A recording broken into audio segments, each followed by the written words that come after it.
하겠습니다. 기도하겠습니다. 아버지 감사합니다. 오늘 귀한 날 주시고 우리 기도원연합회 총회장님부터 또 부총님들까지 세우면서 하나님께 영광을 돌릴 수 있게 도와주시니 감사드립니다. 구름에 합당하게 행하고 주시사는 감당할 수 있도록 능하게 하여 주옵소서. 우리 기도원연합회가 부흥 발전되면서 하나님 선한 역사 연기하시고 전국에 있는 기도원들이 힘을 얻어서 하나님을 기쁘게 드릴 수 있는 기도원으로 세워지는 역사가 함께 일어나게 하옵소서. 말씀을 주시니 감사합니다. 이 말씀을 들으면서 깨달아지도록 도와주시고 믿어지게 하시고 행동하여 열매 맺어 하나님을 기쁘게 드릴 수 있도록 도와주시기를 원합니다.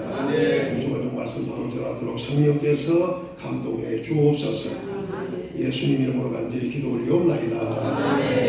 아멘. 시간이 순서가 많아서 짧게 간단하게 좀 설명을 좀 하려고 합니다. 우리 기도원연합회가 세워진 것이 1983년도였습니다. 그때부터 계시는 우리 원장님들도 계시고 이렇게 됐습니다. 오늘은 참 좋은 날입니다. 그런데 행사를 진행함에 있어서 보시는 바와 같이 대부분 이렇게 꽃을 달아주시는데, 생화를 달아주는데 우리는 이상한 걸 달아줬습니다. 시험 되는 사람 있으면 그 두셔도 괜찮아요. 달아주지 말고 좀 색다르게 했습니다. 요게 요 밑에 것만 띄면 집에 가서 계속 차고 다닐 수 있도록 해놨습니다. 한 번 쓰고 버리라고 한 게 아니고 이렇게 했습니다. 또 이번에는 우리 총회장님께서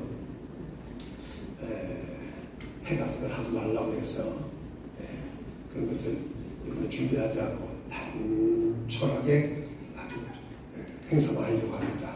이렇게들을 이해해 주시고 또 좀 다르다고 그 오해하거나 또 성분해하면 안 됩니다. 왜냐하면 개혁은 좀 있어야 돼요. 똑같이 솔직히 저 배 엄청나게 많아요. 그거 어디에 보관하기도 힘들고 내버리려면 그거 어떻게 깨서 내버려야겠지. 이게 보통 문제가 아니에요. 우리 총회장님이 그걸 하셨던 거예요. 그래서 그거 하지 말자고 해서 안 하기로 했습니다. 또 안 하기로 하셨고 또 서운한 건 아니겠지. 서운하면 나중에 또 드리게 이렇게 됐습니다. 간단하게 말씀 정리합니다. 주의 종입니다. 주의 종. 먼저 우리가 중요하게 여길 것은 우리가 정말 주님이 쓰신 종인가? 주님께서 불러주셔서 주의 일을 할 수 있도록 그 부름받은 종인가? 이것이 굉장히 중요합니다. 그러니까 다시 말하면 소명의식이 있는가? 부르심의 소명의식이 있는가?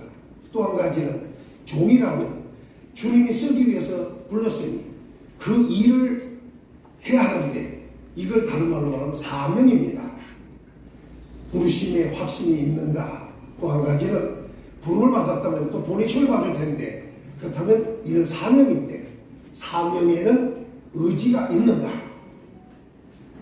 소명에는 의식이 있어야 되고 사명에는 의지가 있어야 합니다. 그리고 사명은 목숨보다 귀히 여기는 투철한 사명, 의지가 있어야 합니다. 이게 굉장히 중요합니다. 이게 바로 주의 종입니다.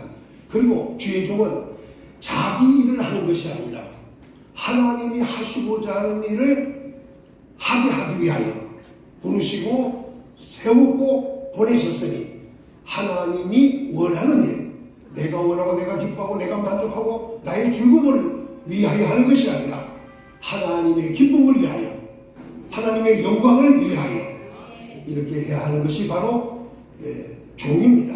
종에는 크게 두 가지가 있습니다. 싹을 위하여 일하는 종이 있습니다. 어떤 대가가 주어지지 아니하면 하지 않습니다.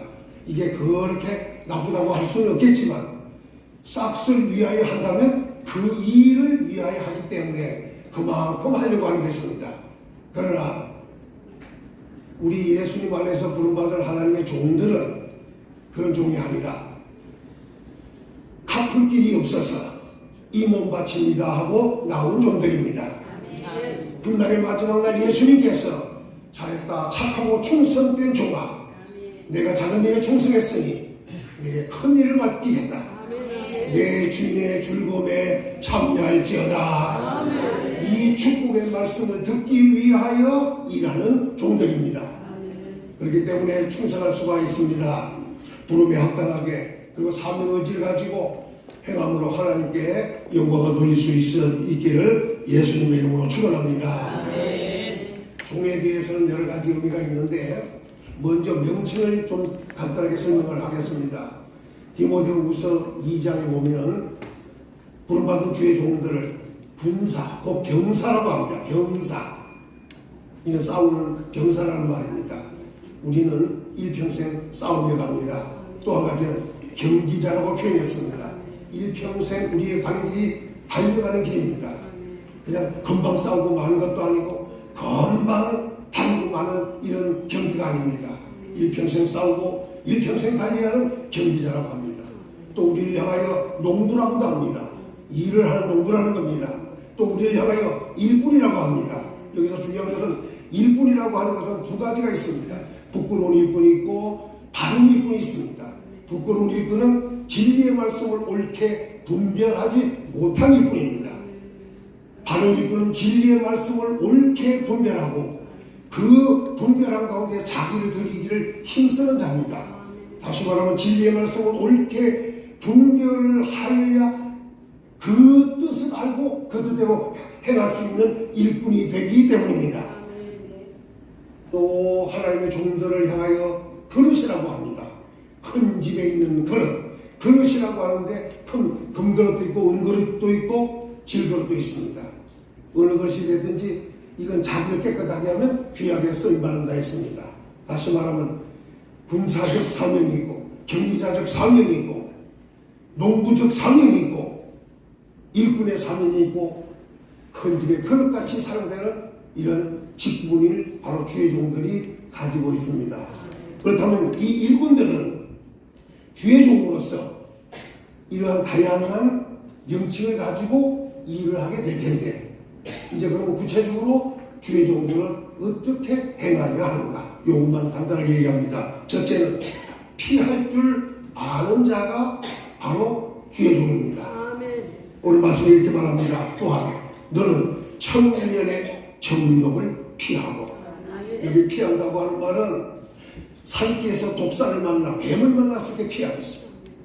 전염병이 유행할 때 그것을 피하겠어요. 원수가 놓은 올무가 있으면 피하겠어요. 이건 주저하나 망설임 없이 즉시 피한다는 얘기입니다. 이게 피할 줄 아는 건 뭐 정욕을 피한다. 이게 주의 종이 해야 할 일이다. 두 번째는 이렇게 말합니다. 따르는 자라고, 따르는 자. 전에 성경에는 쫓는 자라고 표현했습니다. 무엇을 따르는가? 오늘 말씀에 22절에 의와 믿음과 사랑과 화평을 따르라. 주의 종이 따라야 할 것은 의입니다. 주의 종이 따라야 할 것은 믿음입니다. 주의 종이 따라야 할 것은 사랑입니다. 주의 종이 따라야 할 것은 화평입니다. 이것은 주저하거나 망설임 없이 쫓아가는 것입니다. 좌우로 보지 않고 직진하는 것입니다. 따름으로 승리하는 주의 종들이 되어지기를 예수님의 이름으로 축원합니다. 세 번째는 변론을 피할 줄 알아야 합니다. 버릴 줄 알아요. 변론. 이거 변론이라는 말이 있는데 어리석고 무식한 변론이라는 것입니다.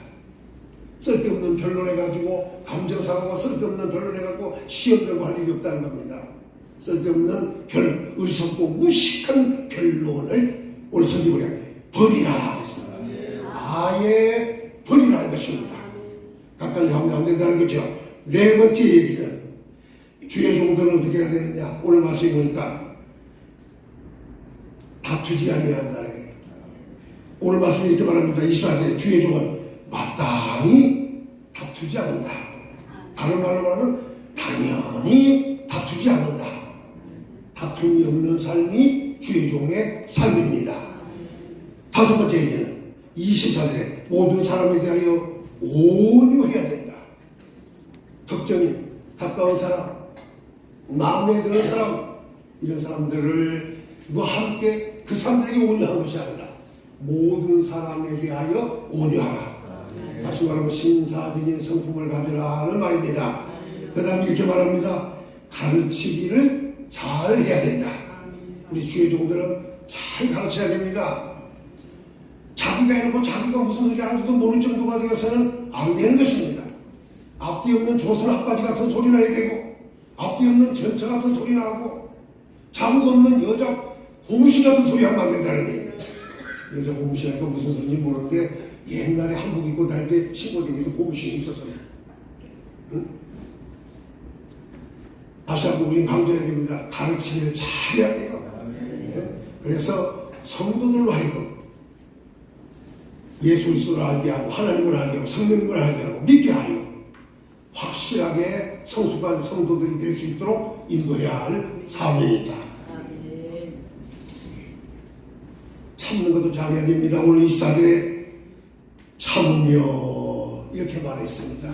인내도 필요하다는 것을 말씀을 했습니다. 내용이 길어지니까 정리하겠습니다. 25절에 거역하는 자를 온유함으로 징계하라. 무조건 좋다고만 할 것이 아니고 무조건 잘한다고만 할 것이 아니라 주의 종은 오늘 말씀을 보니까 훈계도 할 수 있어야 한다. 그래서 성도들로 하여금 다르게 정신을 차리게 할 수도 있어야 한다. 근데 징계할 때 화를 내서 하거나 감정을 실어서 하는 것이 아니라 온유함으로 해야 된다는 것입니다. 왜 그렇게 해야 되느냐? 징계받는, 다시 말하면 훈계받는 사람이 혹시 훈계를 받을 때 하나님께서 회개함을 주셔서 진리를 알게 하실 수 있게 되고 깨어서 마귀의 올무에서 벗어나게 해서 사고가 풀면서 돌이키게 할 수 있게 하고 그 다음에는 하나님의 뜻을 쫓게 하기 위함이다. 우리는 주의 종들입니다. 피할 줄 아는 종이 되어야 되겠고 따를 줄 아는 종이 되어야겠고 결론을 버릴 줄 아는 종이 되어야겠고 다투지 않고 온유하게 하며 가르치기를 잘하며 참으면서 거역하는 자를 온유함으로 훈계할 수 있는 이런 종들 되어서 성공적인 목사로서 주께 영광 돌릴 수 있기를 예수님의 이름으로 축원합니다.